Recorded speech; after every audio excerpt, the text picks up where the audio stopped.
Hello and welcome to Canvas, the Niger-Delta Roundtable, where I discuss the future of the Niger-Delta region, blessed with humongous hydrocarbon resources. Every week we give time to reflecting on topics relevant to the development of the region and its people. And on this edition, it's no different as we're focusing on how to take this region to a more promising future. And do note the program is sponsored by the operator of the NNPC, SPDC, Total Energies Achib joint venture, the Shell Petroleum Development Company of Nigeria Limited, headquartered in Port Harcourt. Thank you for joining. I'm Adedayo Ilushakin. This topic on this edition of Canvas is skills development for a complex world. That's skills development for a complex world. In 2014, the United Nations General Assembly declared 15 July as World Youth Skills Day to celebrate the strategic importance of equipping young people with skills for employment, decent work, and entrepreneurship. In this rapidly evolving era, the world is becoming more interconnected and complex than ever before. Traditional skills are being challenged, and new skills are emerging as vital for success. Today, we will delve into the heart of this complexity, exploring the skills that are crucial in navigating our intricate world. We will discuss how critical thinking, problem solving, emotional intelligence, digital literacy, and adaptability, among others, play a pivotal role in our lives. I will be speaking with an expert in the field who has successfully adapted to the demands of this complex world. They will share insights, experiences, and strategies on how to develop these skills and apply them effectively.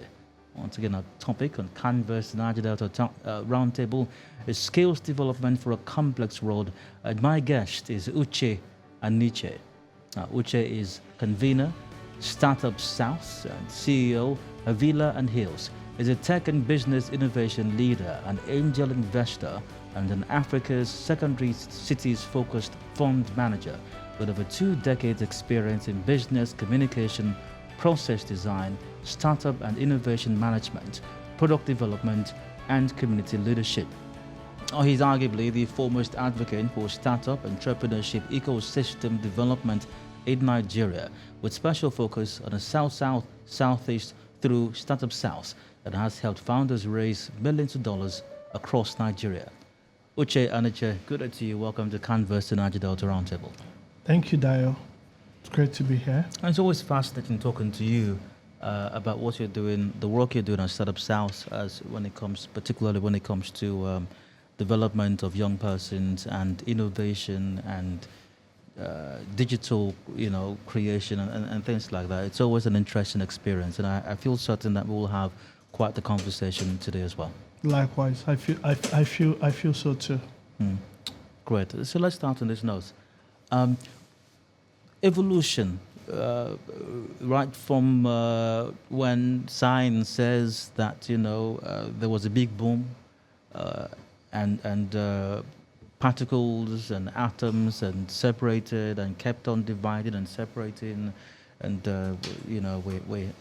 you had all kinds of organisms, from small organisms to bigger organisms, and you had apes, which supposedly evolved to mankind. So evolution is something that has always been with us, and supposedly will continually remain with us with time. By how much has the world evolved, especially in more recent times? So, Dio, in the last 2 decades, the world has actually evolved a lot.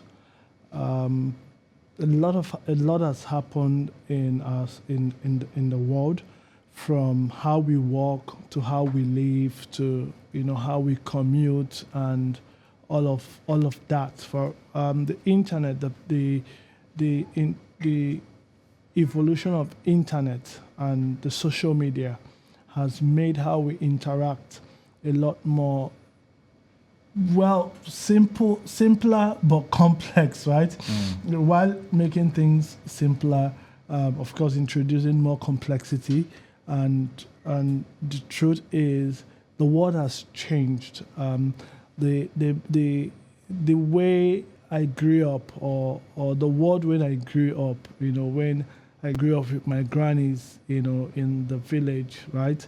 And the world my children are growing up today are no longer the same. It's one of the reasons why we say, we call the Gen Zs, for instance, we say that they are the mobile generation, they are the internet generation, right? So the world has actually changed a lot. How could it be the internet? I had internet growing up as well. Maybe not my early childhood, definitely. That's precisely what we're talking about. They were born into internet. You weren't born into internet. Exactly. Now, what are, considering this simple yet complex scenario or situation we find ourselves in right now, what are the key skills needed to navigate the complexities of this modern world? So, according to the UN, the skill sets that you need today to navigate the world as we see it today include critical thinking, digital literacy, creativity, problem solving skills, emotional intelligence. I think those are some of the top skill sets that you need today to be able to navigate the world. Critical thinking, because you need to be able to analyze information. There's a deluge of information. That's one of the things that the internet has introduced to us. So there's deluge of information and data. So you have to be able to analyze information, analyze data, to be able to make to be able to make informed decisions, right?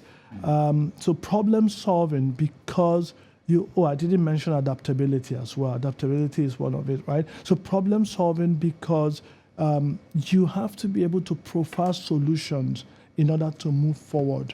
A lot of the society is looking for people that can solve problems, right? So you have to have that skill, problem solving. Then emotional intelligence is important, because you need that to understand yourself and to understand other people as well, right? And that makes for easier communication amongst people, and then ultimately conflict resolution, right? And so makes for harmony and peace, right? So that's why emotional intelligence is important. And then, of course, creativity. Organizations today are looking for people who can do things in a creative way. What does it mean to be creative? To be able to do stuff in a way that brings new perspective to the whole to an issue, right? That's creativity. Then, of course, adaptability, because the space at which things are changing is as fast as, they used to say that several years ago, when things happen, it takes a few months, maybe years, before certain people get to know about it. But not today anymore, right? Today, as things are happening in certain places, no matter how distant, that distant away they are, you are already hearing about it wherever you are because of the internet. So there is this, because of that, speed.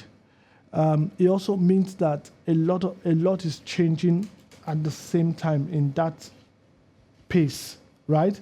And if that's the case, it also means that our world, things will not be the same for everybody.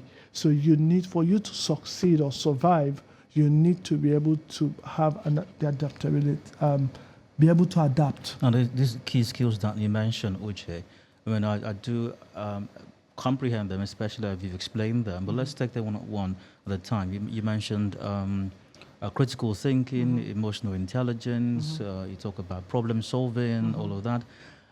maybe one particularly stands out in terms of the times, digital literacy. Yeah. 2-3 decades ago, I'm not sure how big a thing digital literacy was, especially as regards the needs in society for businesses and the likes.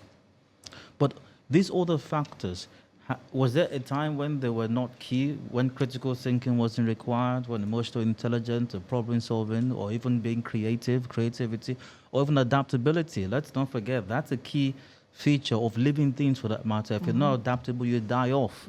It's always been that way. Why is it key now? Was there a time these factors weren't key? Yeah. So Dayo, you're right. They've always been there, but maybe the need to use them as often has not been as intense as it is now. So our world has evolved so much that you now need to be able to use those skills a lot more. So developing them. So if you had, let's say you had a 20% adaptability, before 20 years ago, for instance, right? Today, you could survive with just being 20% adaptable, over 20 years ago, right? But today, 20% is no longer enough, and that's what we mean by. Of course, there are other skills as well that human beings need that are still there, right? But we're basically talking about the top skills, all right, that are required, and these are also the skills that employers of labor, because we're discussing skills here, right? Absolutely. And because we're discussing skills that employers of labor also need, right? So the need for these skills I mentioned has grown over time, and then they've become the top skills, and that's why they are featuring on the list. Now, speaking of the skills, because that's at the heart of our conversation now, how has the digital revolution influence the skills that are now considered essential?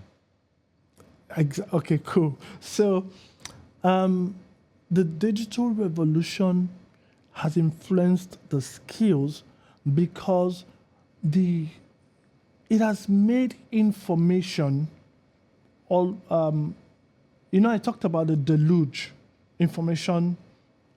Call it overdose, overload, if you would, right? Because of that, the need to use those skills have become more intense. Because now, let's take, for example, fake news, right? If you lack critical thinking, you're going to fall victim of fake news. Okay? Because it is very easy for things to go viral today than it was 20 years ago or even 10 years ago, right? So somebody can manufacture fake news or information right in their living room, put it up because they have a large following on the social media, and boom, everybody thinks it is the truth. So it requires some level of critical thinking for you not to fall victim to that sort of engineering. And what does that matter? And it matters. What does that matter vis-a-vis? Allow me. Yes. Get a bit pedestrian here. Yes. And describe this as gossip. We've always had gossip, even if it wasn't on social media and it didn't go viral. But then it did go viral somewhat because you heard. Whoever was peddling the gossip, it possibly started from one person, but before you know, the entire street has heard about it, or your entire community, or for those who grew up in small villages, your entire village has heard the gossip, and it's making the rounds. So if you were in school, everybody in the class has heard about it, or in the entire school has heard about it. So maybe the state or the nature of things going viral has changed now, obviously. But we always had gossip. We always had these things going viral. Yes. Why is it different now? Why is it, and how does it affect my skill set and my performance levels and the gaps that I feel or the needs that I'm able to fill in society? Awesome. So I like that you asked this question, right? So when you were growing up in your school, somebody could say something and it spreads around the school, right? And it's largely your school. It's contained within your school. The most that can happen is that a student goes home and tells their parents, the parents or the parent or their friends in the house, right? They don't know who you are, right? But today, almost everybody is online with a digital presence. So, and I'll give you some instances, okay? The exponential power of the internet. Almost everybody knows everybody today, right? People have committed suicide because their nude was leaked online. Why do they have to do that? Because a lot of the people seeing such stuff, right, don't know them in person, but they have a digital ID. You have a digital identity, right? If you don't take time, fake news can start a war between countries. Okay? That's part of why it is important. That's part of why it is very, very important that people understand or have critical thinking. And that's why the organizations are requiring critical thinking as well, right? We're in an era of artificial intelligence and deep fakes, right? Where somebody is able to manufacture, they can call Dio, manufacture a semblance of Dio, and make you say things, put you in a place where you've never been, make you say things that you would never imagine that you've said, right? Now, it takes critical thinking for someone to understand that this is probably not Dio, and this is probably not what Dio would say. And how do I confirm that this is Dio, right? Now, it takes critical thinking for that to happen, okay? And that's why it's important. Oh, Uche, so critical thinking, problem-solving skills and abilities is quite critical or crucial now. How then, what strategies are there for developing critical thinking and problem-solving skills? So how does one even develop that? Is it something you can read in a textbook? Is it something you learn in school? So developing the skills will require some level of experiential learning, mentoring, some mentoring system, obviously. It would also require people, being curious and, taking personal responsibility, right? So I'm also sure that some online platforms can also help. There are platforms like Udemy, Coursera, and even LinkedIn Learning, for instance. There are courses that can teach you some of these things. Okay, so that's in addition to the stuff that I already mentioned. And you mentioned emotional intelligence earlier on as well as a key skill that's required even now. Mm-hmm. How does emotional intelligence play a role in dealing with complex situations, and how can that be improved as well? So emotional intelligence helps you to first understand yourself, right? And then ultimately helps you to understand your neighbor or your counterparts, your colleagues, right? And in so doing, you're able to, by understanding them, you're able to deal with them in a way that does not lead to conflict or to escalate or exacerbate already existing fault lines, right?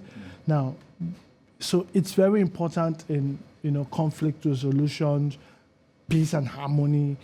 So those are some of the importance. So how do you asked how to improve on it, right? Exactly. How do I improve emotional intelligence? How do you improve? I think just like other skills, right? It requires practicing. You have to be able to practice. Yes, there are studies you could do to basically understand how it works, and you can take some of those courses on the platforms that I already mentioned. Yeah, but aside from those, you still need to be able to practice and also get mentors, You get my point. Get mentors and practice, and I think that's one of those are some of the ways to improve that. Well, come on, man. All this sounds like you or businesses or the world is asking too much of the average human being these days. I mean, what's wrong with, isn't it just enough to know the material? So, say you're looking for a programmer. I mean, I know programming, I know how to code. Why shouldn't that just be enough? What is all this, the critical thinking, problem solving, emotional intelligence, adaptability? I know the job, I know the stuff, I know the material. Why can't that just suffice? Yeah, because hard skills are not enough anymore. Hard skills are not enough anymore. Just knowing the hard skills, it's not enough to move the needle, economic-wise. You need to be able to deal with people. You're going to be dealing with people. You're going to be dealing with your colleagues. You're going to be dealing with customers.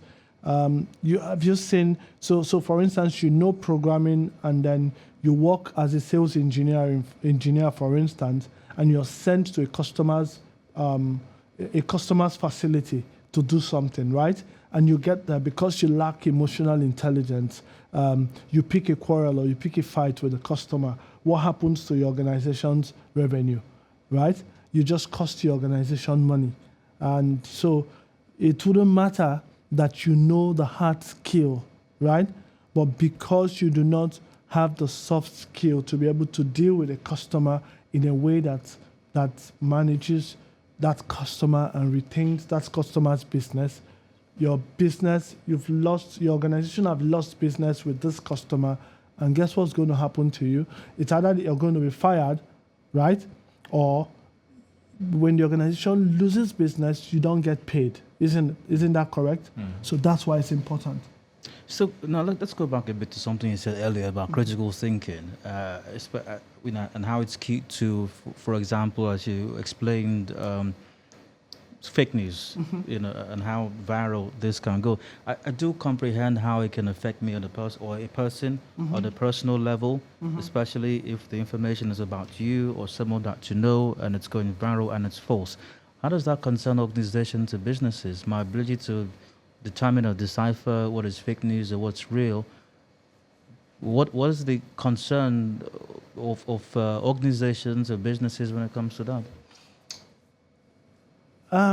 Do you understand that when you're a part of an organization, you are a representative of that organization, whether it is your direct responsibility by way of your JD, whether it is in your JD or not, that's your job description or not, right? But even these days, every company says, hey, you do not do anything to tarnish the image or the reputation of the organization, correct? And so it's becoming a purveyor of fake news, for instance. And in this age where everybody is almost known online, you have a digital presence, right? Could be traced back to your organization and it could cost your organization some reputation, right? So that's one way it affects your organization. On the other end, becoming a receiver or a victim of fake news can also cost your organization some reputational damage, right? So those are some of the ways that it affects your organization. Okay. Let's talk about education. I think at the heart of it, since we're talking skills development and improvement, I suppose at some point, education is key to all of this as well.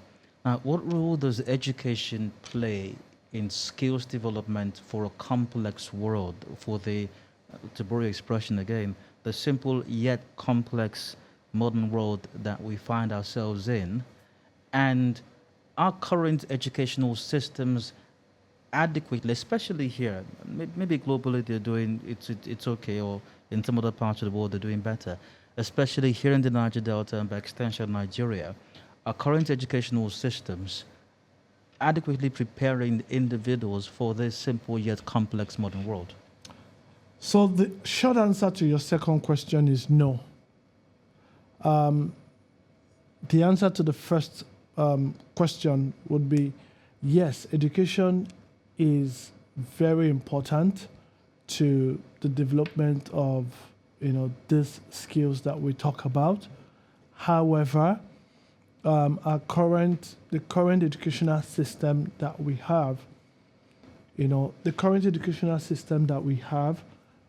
it's not adequate in preparing people for these skills.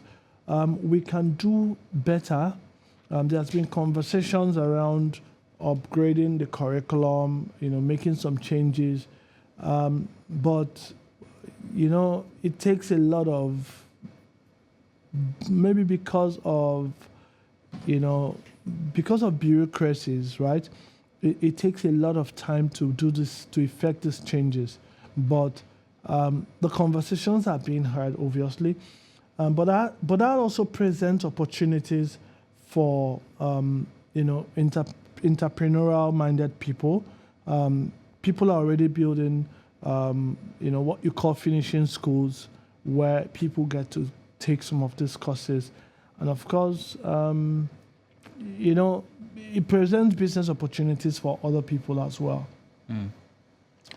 It is Canvas, the Niger-Delta Roundtable, brought to you by SPDC, discussing skills needed for the complexities of the modern world. My guest is Uche Aniche. We'll go for a break. We'll return in a moment. The conversation will continue. People, stay with us.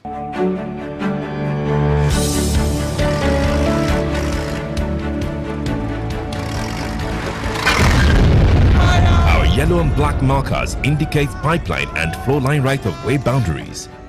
Your activity could impact on the buried high-pressure hydrocarbon pipelines and flow lines, leading to possible leaks and explosion. Please keep off.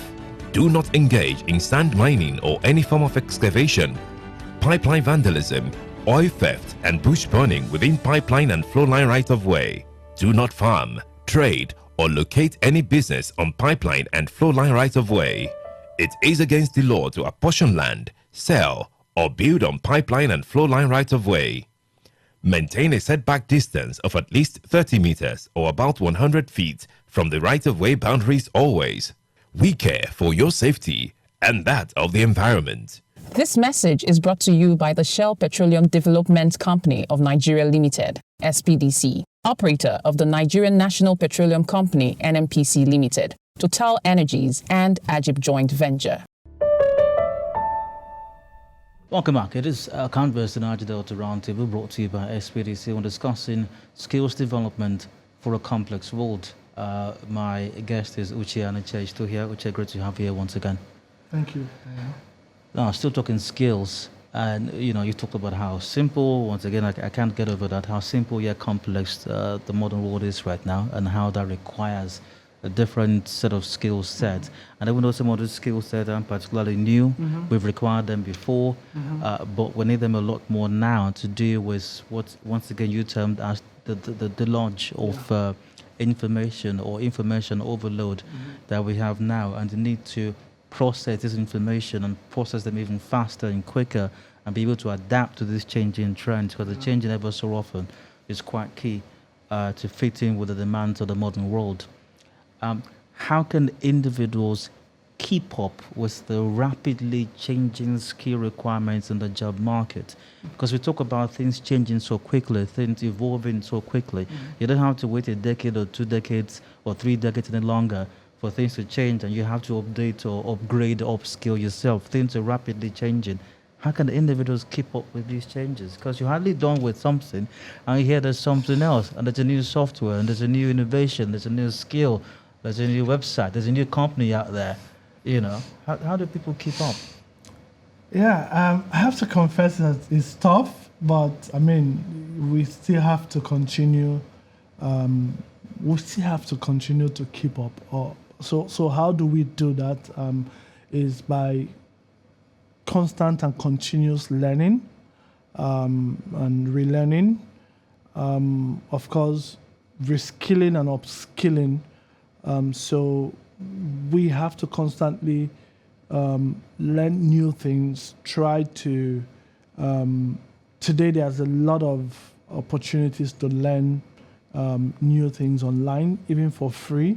So people, regularly organizations are, releasing, training materials and stuff, so professionals can actually take advantage and learn new things. And then opportunity for also reskilling. So the skills that you currently have are probably no longer adequate for you to continue to grow in an upward trajectory. You would need to look for the skills that need to take you there, and you need to get those skills. So it's no longer enough to have one skill and say, I'm fine. So you have to continue to learn those skills. So your graphics designer today, put artificial intelligence to it, find out how to use artificial intelligence prompts, okay, to be able to generate images or to generate designs or to even generate concepts, as the case may be, right? In addition to your graphics design skills, okay? Your whatever it is you do, there is something more that you can, that you can learn or that you can get up to. So reskilling is a necessity. It's important. Upskilling is also very important. So you may want to just find a way to, you may just want to find a way to learn what you already do better, right? What's that stuff that you currently do? What are the new trends in that industry? Okay, so you want to get and do it better. Artificial intelligence. Is that real creativity, or are we even dumbing things down somewhat? Maybe a while back, before the advent of AI, people sat in front of monitors for hours using CorelDRAW. Does anyone still use CorelDRAW these days? A lot of people still use CorelDRAW. Oh, that's interesting to know. So you sat in front of a monitor for hours on end on CorelDRAW, designing this and designing that, and someone told you, no, scraps what you spend hours doing and you start from scratch again. Now you talk about, and folks excelled using those, and you found real, genuine, creative juices flowing through every pore, and folks were creating incredible stuff that shook industries and even on a global level. But now, with just a few clicks and a few prompt words, voila, it's there in front of you. So, is it helping creativity or not? So, it is helping creativity because it is called artificial intelligence. But for it to do what you need it to do, you need to be smarter than it to be able to produce the result that you're looking for. I use AI for certain things. I use AI for research. I use AI for some writings.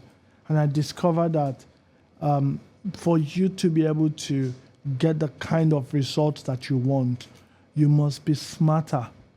So it's not smart. If you're not smart, you get junk. It's still garbage in, garbage out. Gigo. That's what it is. Even with the artificial intelligence, it's garbage in, garbage out. I don't know if you use AI a lot. Have you ever used AI to generate something and you say, no, I need X, Y, Z? Or you didn't think about X, Y, Z, and you say, sorry, I'm sorry, boss, I didn't think about that. Maybe I should have looked at X, Y, Z. That's conversational, and that's what the chat GPTs and the Geminis and the rest of them are supposed to do for you.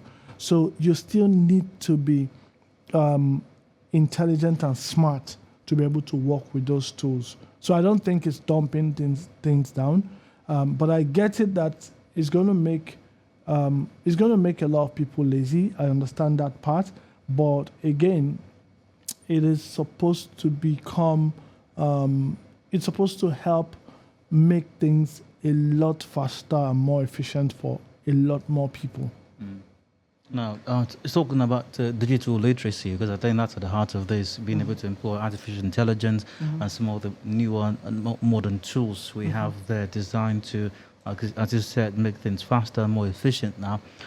what are some effective ways to develop digital literacy, and why is it so important? I mean, everybody talks about digital literacy these days, like the entire world lives on the internet or lives on computers.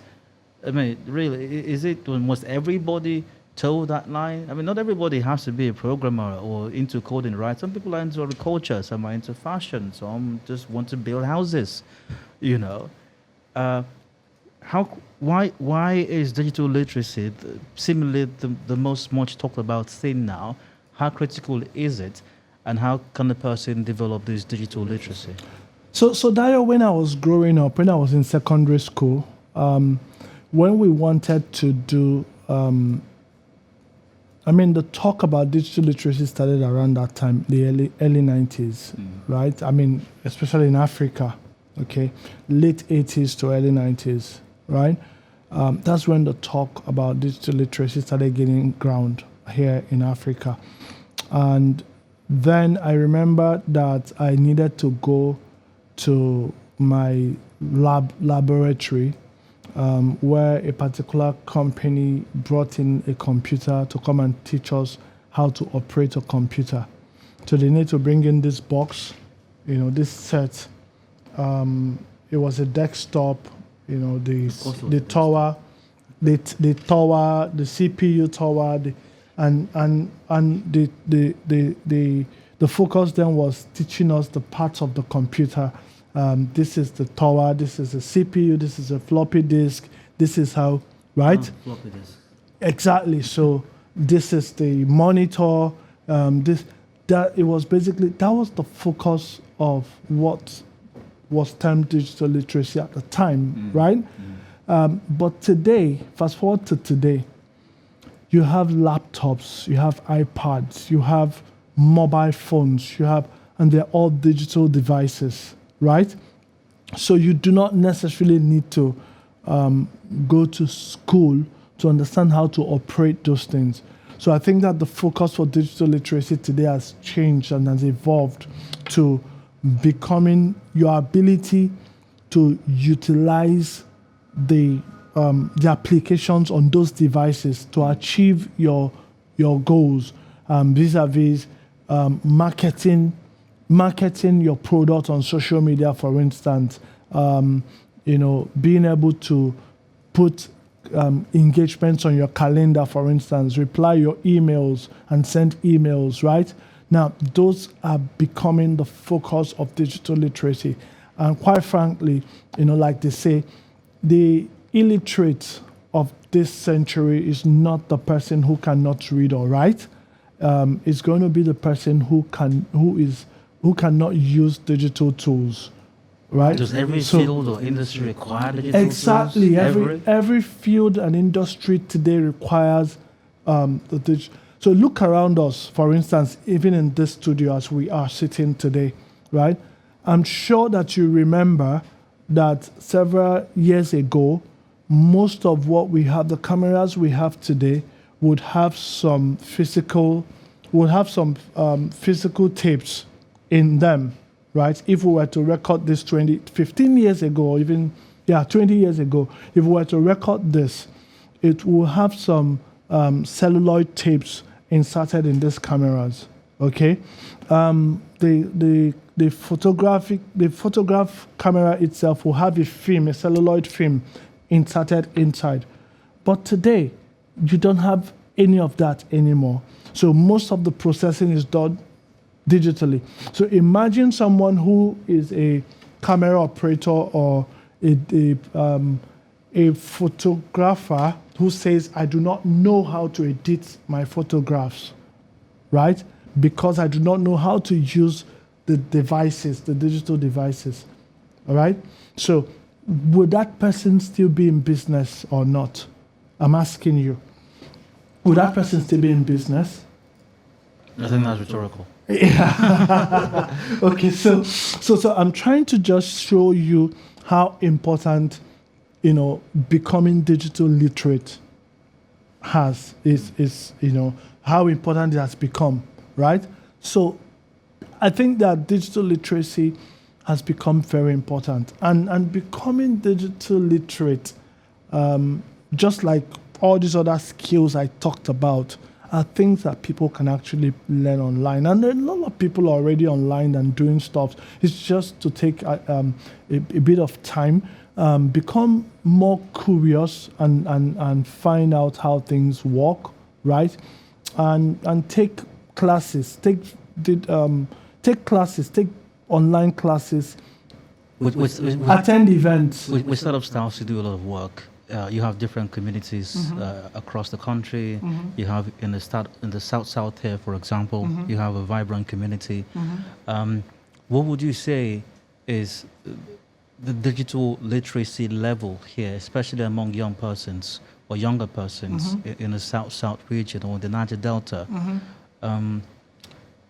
To what degree has digital literacy permeated the lives and activities and job requirements and even jobs as well, acquisition of the younger persons in the Niger-Delta? Okay, so I like that you asked this question because in Startup South, for instance, there's a project we started recently that we're about to launch. Part of that project there's a part of that project that is called the State of Digital Jobs Report. We started an ecosystem mapping to be able to show who is doing what and where within the region, within the South and Southeast. And part of it was also for us to understand, we understood that there are lots of digitally literate people, people with skills, digital skills across the region. And we also observed that a lot of people are relocating from the region to other places like Lagos, and some of them are actually going out of the country. And we're wondering, why are they with the skills? And again, we discovered that there are a lot of hubs involved in digital skills training across the region. In fact, we found that you have more hubs in the region training digital skills than actually hubs engaged in startup development or business development, right? And yet, we know that the unemployment rate in the region are one of the highest. In the states in the region are what represents some of the highest in the country. And so we're wondering what the issue are. Especially because some state governments also are getting involved in digital skills training, right? And what some of the results we found so far were actually interesting, right? So we discovered that 80%, about 81% of people with digital skills within the region are actually unemployed, right?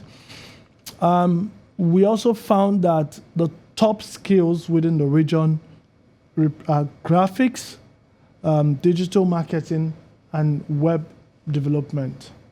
Okay, those are the top skills within the region.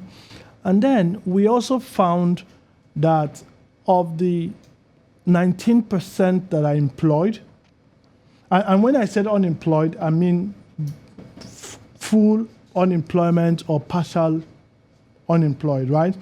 Because you see that a greater percentage of them say we're freelancing. And of course, freelancing is another name to say, hey, I do some things here and there, So I'm not guaranteed a paycheck. Exactly. I'm not guaranteed a paycheck at the end of the month. So partial unemployment. So 81% of them, total are either fully unemployed or partially unemployed. About 31% actually are fully unemployed, and then the rest, are partially employed, right? And then we find out within the 19% that say that they are employed, for instance, that about 61% of those people are working remotely, right? And we found that the remote locations at the places where their company, the way the data goes is that about about more than about 70 to 80% of those locations are actually within Nigeria, right? But they are just not in the same locality as the person, right?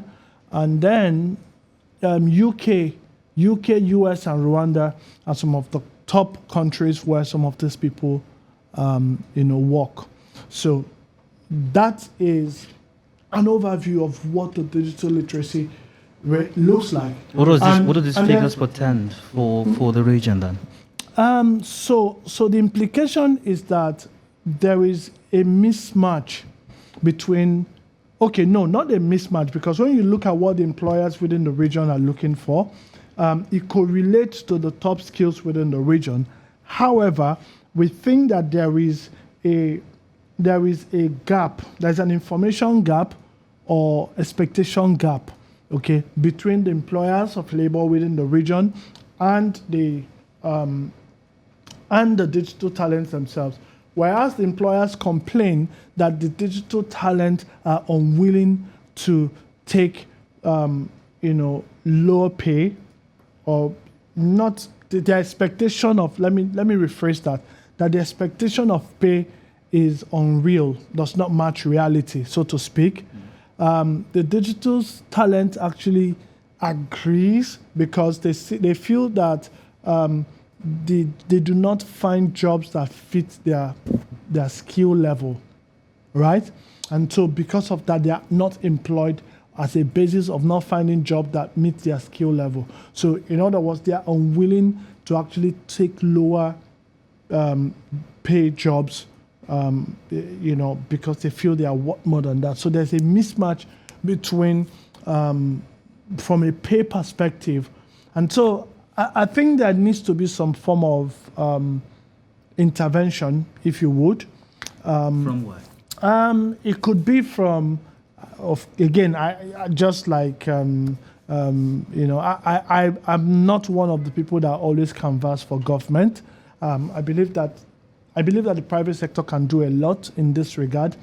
NGOs can do a lot in trying to, especially NGOs that are focused on poverty alleviation, and even your organization, for instance, focused on poverty alleviation. There can be some type of skills, not job fair now. I mean, job fair, yes, and I think like something that UNDP is doing with the Jubilee Fellow Program, right? What I want to ask is this: so if the organizations who require the skills are willing to meet the demands or the requirements of those with the skills, what will the job fair do? No, that's why I said not job fair. Okay. I said not job fair. So I was going to recommend the approach that the Jubilee Fellow by UNDP is taking, right? And I think I've seen that before when RSSDA also did something similar in time past. So where there was this gap mitigation where they employ people, they basically match talent with organizations and actually offset some or all of the cost, for the organization. So it's some type of grant, talent grant, giving the organization's talent that they need and, meeting the wage somewhere. So I think that kind of intervention is obviously required. How is this impacting the businesses themselves? Because the conversation thus far suggests to me strongly that the businesses are to meet the current needs of their current clients and even potential, clients. Means they need to upscale, they need to grow, and the world, they say, is a global market these days. So you can't just be comfortable serving or meeting the needs of clients locally within the Niger-Delta or your immediate environment. You have to upscale to meet even the global demand as well. So how much is it impacting the growth of certain industries and businesses who require this talent even within the Niger-Delta? So I'm sure you know that there are other factors affecting businesses generally, right? So yes, whereas that they need to grow to be able to take on jobs from clients beyond the locality, but they also need capacity to be able to do that. And part of needing capacity requires that they hire talent, right? And in hiring talent, there are other issues around that. So whereas the talent feels that they have what it takes to work, does the organization feel that the talent have what it takes to work? Because like we already discussed today, hard skills are not enough, right? There are other things that are required. Do these people have those other things that are required? What does it take to get them to have those things that are required? So those are some of the other final issues that needs to be discussed. Yeah? And that's where that's the thing that those interventions, because these guys are not willing to take people who cannot meet certain standards, from the word go, right? And these people are not willing to take a pay cut, in quote, in order to be able to get those other things that they don't have, right? So internship what I've recommended is some sort of internship program, or talent grant, if you want, that helps these two set of people meet themselves. These people gain the knowledge that they need to become better, and over time, these people are confident to be able to pay them more and absorb them. In identifying this, as we wrap up the conversation, in identifying this talent gap or needs gap or challenges and requirements thus far, are there examples of success stories of individuals and even organizations as well in the Niger-Delta who have effectively developed and utilized these skills that we've discussed today and can serve as examples locally and even beyond? So obviously yes. There are lots of examples. There are lots of organizations that are doing this, even within our community. I'm sure you had a chat with the House Africa team recently, for instance. That's an example of critical thinking, problem solving skills in place. And House Africa team has also hired quite a number of people from within the region and beyond, right? And some of those people are basically people with those skills that we've discussed here, right? I did something. I told people in our community early this morning and I said, hey guys, I'm going to be on a podcast today, and I wanted some of them to pitch to me some of the things they are working on, right? That demonstrates some of this stuff. And one of the organizations within the community, KR Foods, for instance, sent me a pitch and told me how, the issue of oil bunkering, for instance, which is a menace even to your organization, right, is actually affecting not just the economy in terms of the oil output, is also affecting food production, right? It's affecting food production because, number one, the bunkers are spilling, product and, degrading the environment where food would have been produced in the first instance. Number two, people who should have been in the farms growing food for us are now attracted to the, illicit, what would you call it? Illegal business. Illegal business, right? And so that's affecting food production. So what have they done? They've developed a process that is teaching a process that is adopting vertical farming, right? That is leveraging vertical farming and or greenhouse farming, as you would call it, and their approach is an inclusion for rural communities and teaching rural communities. So it's more like soilless farming, and they've done a pilot of about a pilot that has taken about 50 people and 50 individuals in rural communities and teaching them how to farm vertically to get high yield product in the first instance, and then ultimately they don't need a lot of land to be able to produce much more food, right? And so that's an example of adaptability. That's an example of critical thinking and problem solving in play. And there are lots of them. I can go on and on and on, but I guess those two examples will suffice. And that's it. Uche, I had no doubts we're going to have an interesting conversation. You have not disappointed. Thank you very much. And that's a wrap for this edition of Canvas and Niger-Delta Roundtable in commemoration of the United Nations World Youth Skills Day. We've discussed skills required for this, in Uche's words, a simple yet complex modern world, and how we can develop and utilize those skills and how critical they are to meet the needs of this modern situation we found ourselves in, especially here in the Niger-Delta. Many thanks for being a part of it. My guest has been Uche Aniche, founder Startup South. Uche, thank you again. Thank you. I'm Adidai Elishakin. Canvas and Niger-Delta Roundtable brought to you by SPDC. Do watch out for another edition on your favorite podcast channels. Thank you for watching. Bye for now.